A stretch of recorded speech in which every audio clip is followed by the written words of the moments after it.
Our next guest has been to the show but never come up and done a presentation before. So you know what your job is when she comes down. Make her feel as welcome as possible. She has never once in her life described herself as a nice guy. Please welcome Judy Strode!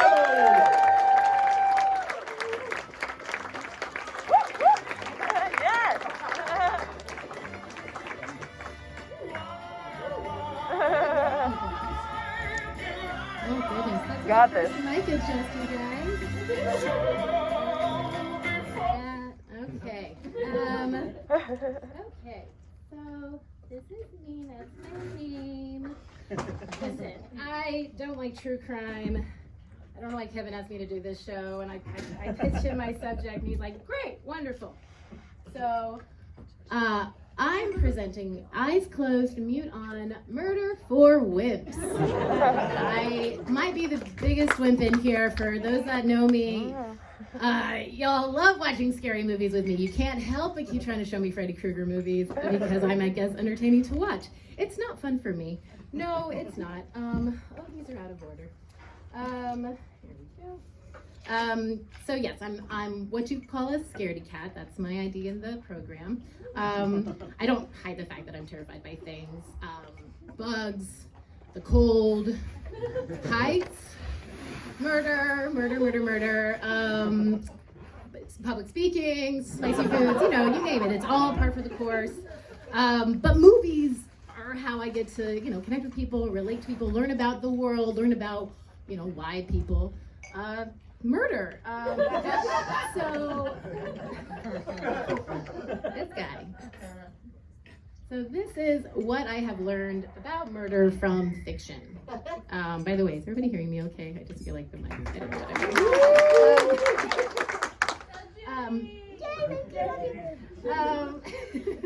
So the first thing that I have learned about murder from fiction is that murder begets murder. I just want to say right here, right now, I'm against murder. I'm really anti-eye for an eye. Like, I just feel like, hey, yeah, let's give it up for no killing people. Or, I mean, yeah, and so, applause, makes me, but yeah, so I mean, if somebody's coming at me with a knife, like, I'm not gonna just turn around and stab them with a knife, but I get that's, you know, boring, and in movies, you know, it's fun to have somebody running, flailing, screaming, because, you know, murder is exciting. Or rather, death is exciting. You know, killing somebody, ending a person's life, that's the exciting thing. But I mean, just a few weeks ago I saw RRR. I don't know if anybody's here seen it. It's a fabulous movie. If you haven't seen it, go see it in the theaters. You have to see it, yeah. And I'm sitting there cheering along with the heroes of RRR to kill the colonizers. And I'm like, well, who am I? I'm cheering for murder? It was bizarre to me. But, you know, that's why I had to redo my presentation last week. And the last thing is, you know, you can get away with it because local authorities, you know, they can. That's low. So, where am I? Yes. Murder is extra fascinating, and I just want to go over what makes movies scary. Yes, this is Troll from 1987. So the first thing is music. It makes us feel unsettling. Lighting, it makes us unsure. Editing gives us the jump scares.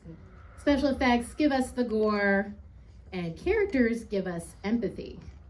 So even within a bizarre storyline of a mythical creature coming to a new apartment building to kill some kids so he can turn into a human, I mean, that's totally fine because it's a believable characters, relatable situations, and that's what horror movies do. As long as they have relatableness, we're along for the ride.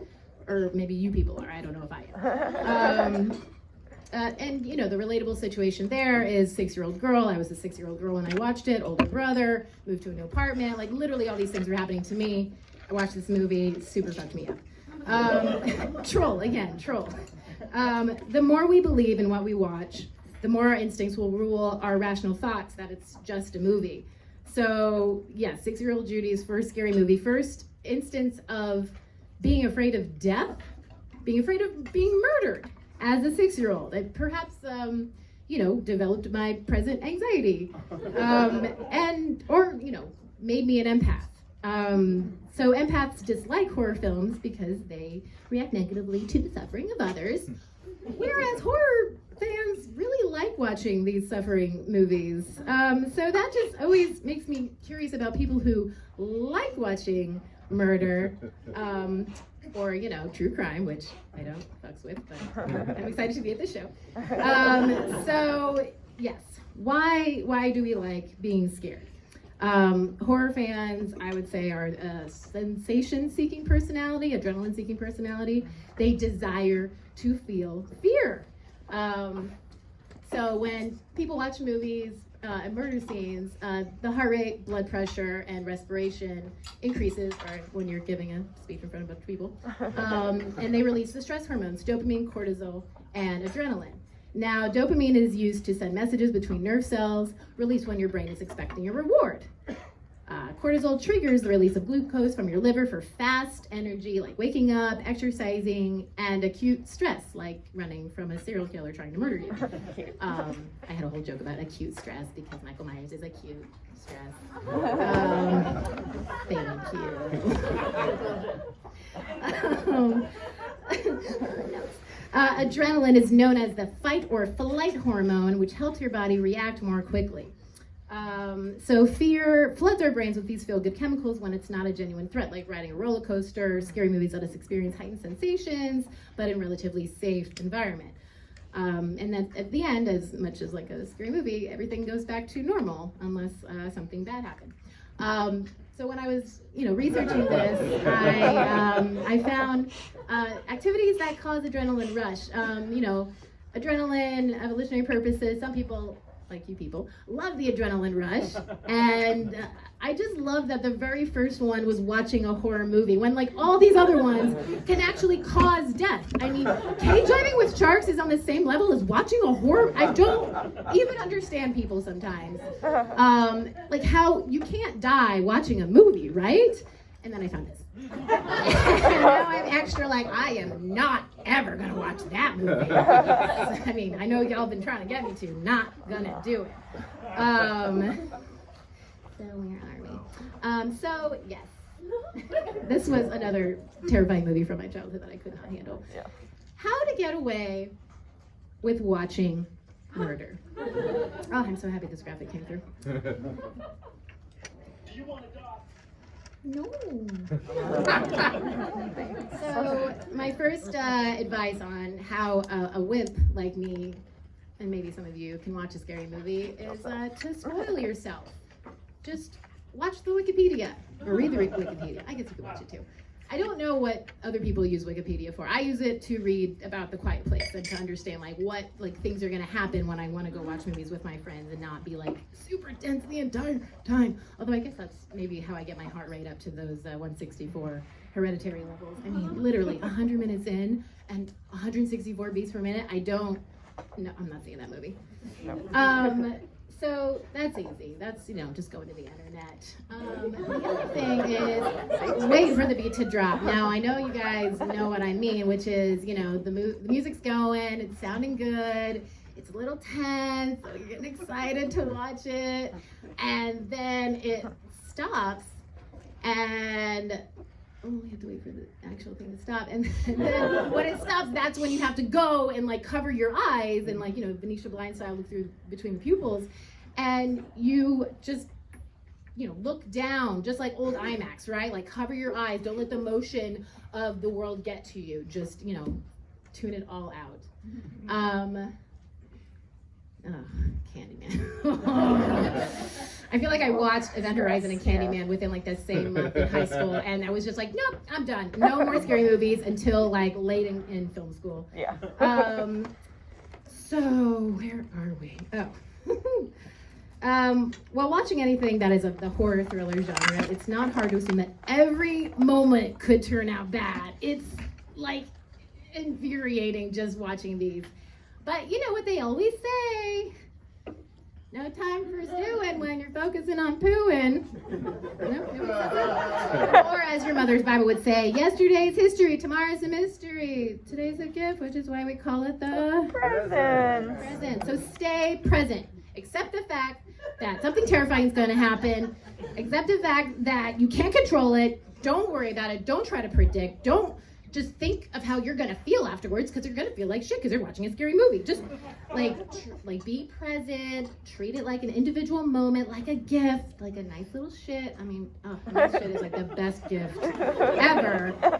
So I did this recently for when I saw Nightmare Alley with some friends, and I remember just that entire movie, just like, oh God, no, I don't even know. And yes, that movie did fuck me up, but it, you know, it's it turns out it's meditative to let go of what could happen and just accept the fact that each and every moment is terrifying and live with the consequences and move on to whatever else happens. Very namaste. I mean, it could have been the Noir version I watched because, you know, the fucking black and white just makes everything better, and that's my next one, which is remove the pesky colors. And we all know about Tarantino's use of black and white in Kill Bill Volume 1. Humans have evolved to recognize the sight of blood as potentially life-threatening. So our natural response is one of alarm, even when fiction or periods. I was actually able to watch this. The MPAA gave it a lower rating. I just feel like this was good all around. And the final piece of advice for wimps watching movies is to make new friends, but keep the old. So during the pandemic, we all started watching movies on Twitch, and we watched the 1974 classic Black Christmas, which I did not find that disturbing, and some friends are like, that is crazy. And honestly, it was because I was too busy reading the chat. And so really, watch on Twitch, watch on Facebook Live, you know, Netflix, whatever, like, party. You will be so distracted with what your friends are saying and the jokes and how they're ruining the bits for you that you don't even really actually understand what's happening. So that is my Murder for Wimps. Thank you.